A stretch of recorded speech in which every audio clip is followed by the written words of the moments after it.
আকাশবাণী আগরতলা। স্থানীয় সংবাদ পড়ছে অনামিকা কর্মকার। এখনকার বিশেষ বিশেষ খবর হলো, দুদিনব্যাপী ডেস্টিনেশন ত্রিপুরা বিজনেস কনক্লেভ আজ থেকে আগরতলায় শুরু হয়েছে। মুখ্যমন্ত্রী অধ্যাপক ডাক্তার মানিক সাহা বলেছেন, রাজ্যে বিভিন্ন ক্ষেত্রে প্রায় 1 লক্ষ কোটি টাকার বিনিয়োগের সম্ভাবনা তৈরি হয়েছে। কেন্দ্রীয় স্বরাষ্ট্রমন্ত্রী অমিত শাহ দেশের সীমান্ত নিরাপত্তা কাঠামোকে শক্তিশালী করার উপর গুরুত্ব আরোপ করেছেন। বিশ্বকাপে দুই শক্তিধর দেশ ফ্রান্স ও মরক্কো সেমিফাইনালের লক্ষ্যে নামছে আজ। দুদিনব্যাপী ডেস্টিনেশন ত্রিপুরা বিজনেস কনক্লেভ আজ থেকে আগরতলায় শুরু হয়েছে। মুখ্যমন্ত্রী অধ্যাপক ডাক্তার মানিক সাহা আগরতলার হাপানিয়া আন্তর্জাতিক মেলা প্রাঙ্গণের অডিটোরিয়ামে কনক্লেভের উদ্বোধন করেন। তিনি বলেন, এই কনক্লেভের মাধ্যমে রাজ্যে বিভিন্ন ক্ষেত্রে প্রায় 1 লক্ষ কোটি টাকার বিনিয়োগের সম্ভাবনা তৈরি হয়েছে। ত্রিপুরা শিল্প বাণিজ্য দপ্তর ও ফিকি আয়োজিত বিজনেস কনক্লেভে দেশ বিদেশের বিভিন্ন শিল্প সংস্থা, উদ্যোগপতি ও বিনিয়োগকারীগণ অংশ নিয়েছেন। তাছাড়া ভারতে নিযুক্ত বাংলাদেশ হাইকমিশন, দক্ষিণ Africa, Nepal, Philippines, Uzbekistan, Kazakhstan, republic of Timor Leste, Chile, লাওপিডিয়ার প্রভৃতি দেশের রাষ্ট্রদূতরা অংশগ্রহণ করেন। অনুষ্ঠানে ভার্চুয়ালি অংশ নেন কেন্দ্রীয় শিল্প বাণিজ্য মন্ত্রী পীযূষ গোয়েল, উত্তর পূর্ব উন্নয়ন মন্ত্রী জ্যোতিরাদিত্য সিন্ধিয়া। অনুষ্ঠানে মুখ্যমন্ত্রীর উপস্থিতিতে হোটেল শিল্প, পর্যটন পরিষেবা, তথ্য প্রযুক্তি, মেডিকেল শিক্ষা ও স্বাস্থ্য, বাঁশ শিল্প, রাবার, চা ইত্যাদি ক্ষেত্রে বিনিয়োগে মূল চুক্তি হস্তান্তর করা হয়। বিজনেস কনক্লেভে ভার্চুয়ালি ভাষণে কেন্দ্রীয় শিল্প বাণিজ্য মন্ত্রী পীযূষ গোয়েল বলেন, বিভিন্ন ক্ষেত্রে বিনিয়োগের জন্য ত্রিপুরা অন্যতম উপযুক্ত এক রাজ্য। রাজ্য সরকার শিল্প বিনিয়োগে এক আদর্শ পরিবেশ তৈরি করেছে। তিনি এমএসএমই ক্ষেত্রকেও শিল্প বাণিজ্য বিনিয়োগে অন্তর্ভুক্ত করার উপর জোর দেন। শ্রী গোয়েল বলেন, প্রধানমন্ত্রীর নির্দেশিত বিকশিত ভারত গঠনে ত্রিপুরা গুরুত্বপূর্ণ ভূমিকা পালন করছে। ভার্চুয়াল ভাষণে উত্তর পূর্ব উন্নয়ন মন্ত্রী জ্যোতিরাদিত্য সিন্ধিয়া বলেন, গত 12 বছরে ত্রিপুরা সহ উত্তর পূর্বাঞ্চলের প্রভূত উন্নতি হয়েছে। রেল, সড়ক, বিমান যোগাযোগ সব দিক দিয়ে আমূল পরিবর্তন সাধিত হয়েছে। ত্রিপুরায় জিএসডিপি দেশের গড় অনুপাতের প্রায় সমান। প্রাকৃতিক রাবার, চা, বাঁশ, প্রাকৃতিক গ্যাস, বিদ্যুৎ, কৃষিতে সমৃদ্ধ এই রাজ্যে এখন বিনিয়োগের প্রচুর সম্ভাবনা। প্রধানমন্ত্রী নরেন্দ্র মোদী বলেছেন, সন্ত্রাসবাদের বিরুদ্ধে যৌথ লড়াইয়ে ভারত ও অস্ট্রেলিয়ার পারস্পরিক সহযোগিতা ক্রমাগত জোরদার হচ্ছে। আজ অস্ট্রেলিয়ার প্রধানমন্ত্রী অ্যান্থনি আলবানিজের সাথে যৌথ সাংবাদিক সম্মেলনে শ্রী মোদী এই কথা বলেন। তিনি বলেন, ভারত ও অস্ট্রেলিয়া উভয় দেশই প্রাণবন্ত গণতন্ত্র এবং গুরুত্বপূর্ণ সামুদ্রিক শক্তি হিসেবে প্রতিষ্ঠিত। পারমাণবিক শক্তি ক্ষেত্রে দুদেশের মধ্যে একটি গুরুত্বপূর্ণ চুক্তি স্বাক্ষর করা হয়েছে। এটি অস্ট্রেলিয়া থেকে ভারতে ইউরেনিয়াম সরবরাহের পথ প্রশস্ত করবে এবং পরিচ্ছন্ন জ্বালানি বিষয়ক উভয় দেশের লক্ষ্যকে আরো শক্তিশালী করবে। নিরাপত্তা ক্ষেত্রেও সহযোগিতা বৃদ্ধির লক্ষ্যে একটি যৌথ ঘোষণাপত্রে স্বাক্ষর করা হয়েছে।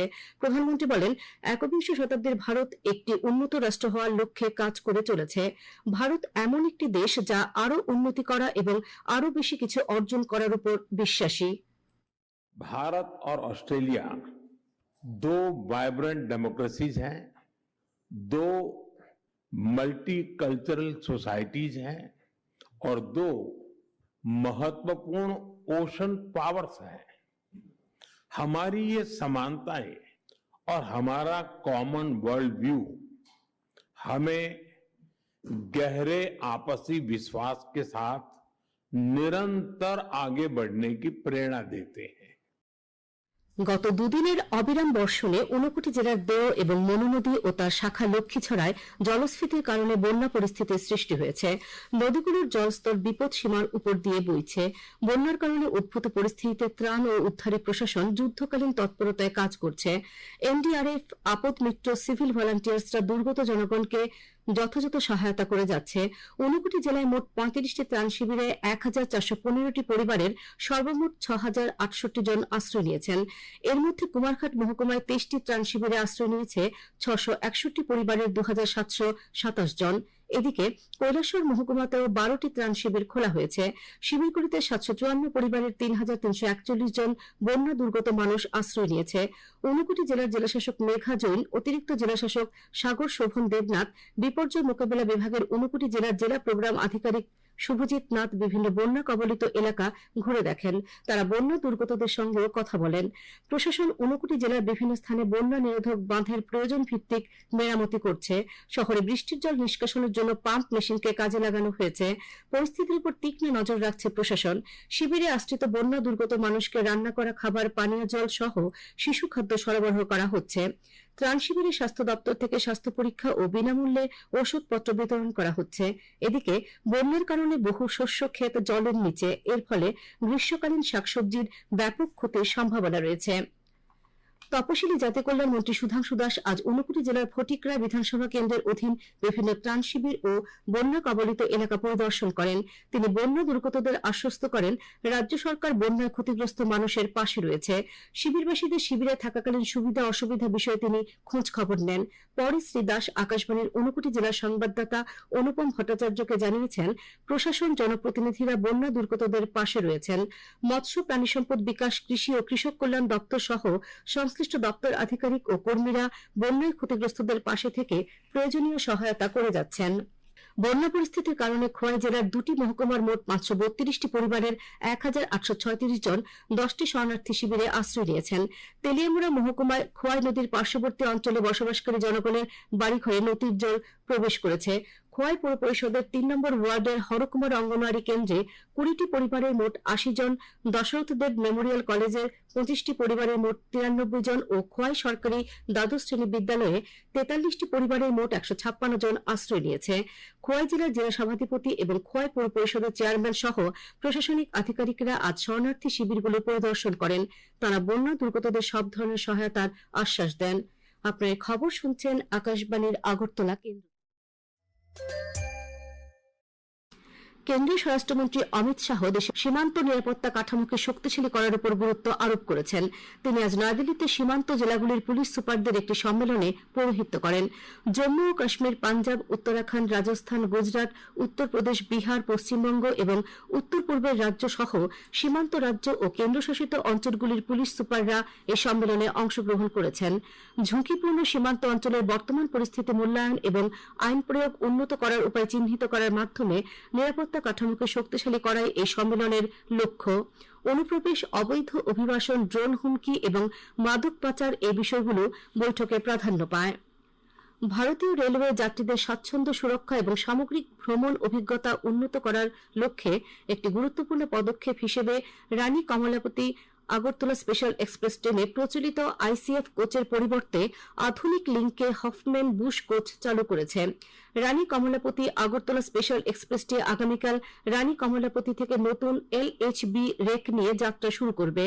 একইভাবে আগরতলা রানী কমলাপতি স্পেশাল এক্সপ্রেসটি আগামী ১২ জুলাই আগরতলা থেকে নতুন এলএইচবি রেক নিয়ে যাত্রা করবে। নতুন চালু হওয়া এলএইচবি রেকটিতে ২২টি কোচ থাকবে। পূর্ত দপ্তরের রাজনগর সাব ডিভিশনের উদ্যোগে আজ কমিউনিটি হেলথ সেন্টারে বৃক্ষরোপণ কর্মসূচির আয়োজন করা হয়। অনুষ্ঠানে বিধায়ক স্বপ্না মজুমদার এক পের মাকে নাম কর্মসূচির তাৎপর্য বিস্তারিত ব্যাখ্যা করে বক্তব্য রাখেন।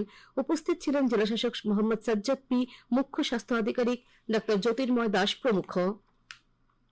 প্রতিটি অনাথ শিশু সুস্থ নিরাপদ ভবিষ্যতের লক্ষ্যে রাজ্য সরকার দত্তক প্রক্রিয়ার বিধিমালা সরলীকরণের উদ্যোগ নিয়েছে বলে জানিয়েছেন সমাজ কল্যাণ ও সমাজ শিক্ষামন্ত্রী টিঙ্কু রায়।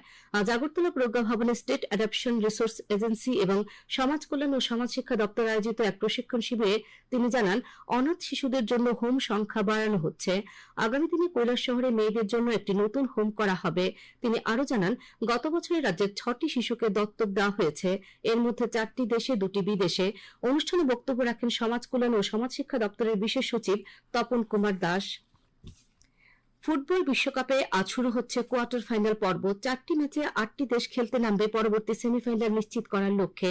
ভারতীয় সময় আজ রাত 1টায় আমেরিকার বোস্টন স্টেডিয়ামে ফ্রান্স মুখোমুখি হবে মরক্কোর। আগামী 24 ঘন্টায় পশ্চিম জেলা ধলাই, খোয়াই, ঊনকোটি, গোমতী ও সিপাহীজলা জেলায় বজ্রবিদ্যুৎ সহ ভারী বৃষ্টিপাতের সতর্কতা জারি করেছে আবহাওয়া দপ্তর। আগামীকাল দিনে সর্বোচ্চ তাপমাত্রা 32 ডিগ্রি সেলসিয়াস এবং সর্বনিম্ন 26 ডিগ্রি সেলসিয়াসের কাছাকাছি থাকতে পারে। আজ দিনে সর্বোচ্চ তাপমাত্রা ছিল 29.1 ডিগ্রি সেলসিয়াস এবং সর্বনিম্ন 25.8 ডিগ্রি সেলসিয়াস। শেষ করার আগে বিশেষ খবর আরেকবার। দুদিনব্যাপী ডেস্টিনেশন ত্রিপুরা বিজনেস কনক্লেভ আজ থেকে আগরতলায় শুরু হয়েছে। মুখ্যমন্ত্রী অধ্যাপক ডাক্তার মানিক সাহা বলেছেন, রাজ্যে বিভিন্ন ক্ষেত্রে প্রায় 1 লক্ষ কোটি টাকার বিনিয়োগের সম্ভাবনা তৈরি হয়েছে। কেন্দ্রীয় স্বরাষ্ট্রমন্ত্রী অমিত শাহ দেশের সীমান্ত নিরাপত্তা কাঠামোকে শক্তিশালী করার উপর গুরুত্ব আরোপ করেছেন। বিশ্বকাপে 2 শক্তিধর দেশ ফ্রান্স ও মরক্কো সেমিফাইনালের লক্ষ্যে নামছে আজ। স্থানীয় সংবাদ আজকের মতো এখানেই শেষ হলো। পরবর্তী বাংলা স্থানীয় সংবাদ প্রচারিত হবে আগামীকাল সকাল 7:35 মিনিটে।